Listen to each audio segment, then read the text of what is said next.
লা লা লা লা লা। ভাবি, তুমি এত সাজুগুজু করে কোথায় যাচ্ছ? তোমার ভাইয়া বললো রেডি হয়ে নিতে, বাহিরে নিয়ে যাবে ঘুরতে। কতদিন যে হলো বাহিরে ঘুরতে যাই না। মা, তোমার বৌমা সাজুগুজু করে ভাইয়ের সাথে বাহিরে ঘুরতে যাচ্ছে। বরে নিয়ে ঘুরতে যাচ্ছে মানে? আমি যে বাড়িতে আছি কই? আমাকে তো একটি বাড়ির জন্য ঘুরতে যাওয়ার কথা বললো না। মানুষকে দেখাইতে যাচ্ছে নাকি? কি আর বলবা, তোমার ছেলেকে তো একটি কথা শোনালে রেগে একেবারে চারটি কথা শোনাই দেয়। ওই পো, যা ইচ্ছা তাই করে, আমি কিছু বলতে পারি না। তোমার ছেলের জন্যই ওই বউ মাথায় উঠছে।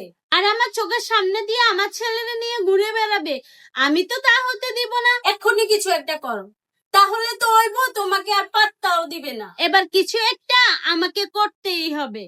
মা, ও মা, কোথায় তুমি? আমরা একটু বাইরে ঘুরতে যাচ্ছি। যা, সাবধানে যাস। আম্মা, আপনার কি হলো? আমার শরীরটা সেই সকাল থেকে ভালো না। সকাল থেকে আমার মাথাটা কেমন ঘুরছে। আমাকে যদি তোর বোন সামলায়, তাহলে বাড়ির সব কাজ করবে কে? রান্না বান্না করবি কে? আমরা খাবো কে?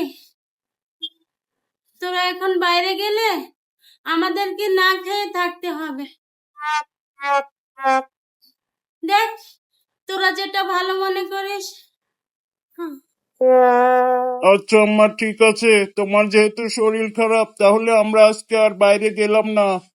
তুমি মাকে নিয়ে ভিতরে যাও। আচ্ছা ঠিক আছে, আমি রান্না করতে যাচ্ছি। মা, তুমি অসুস্থর অভিনয় করে একেবারে ঠিক কাজ করছো। এবার থেকে ওই বোরে ঠিক এভাবেই করে সবকিছু থেকে আটকাতে হবে। এবার থেকে দেখবি শুধু আমি কি কি করি। ওই বোরে হাতে মারবো না, ভাতে মারবো। ফোনে সব রেকর্ডিং করে রাখছি, শয়তানি আবার বের করি। মা, তুমি সব নাটক করছো। তুমি বোনের সাথে যা যা বলছো আমি কিন্তু সব শুনছি। তুই এগুলো কি বলছিস বাবা? তুই তো ওই সময় নিজে চোখে দেখলি আমি ওই সময় অনেক অসুস্থ হয়ে পড়েছিলাম। বউকে মেয়ে ভাবতে শিখো। এভাবে চলতে থাকলে একদিন দেখবে তোমার বৌমাও তোমার সাথে এমন করতে থাকবে। সময় আছে এখনো মা, ভালো হয়ে যাও।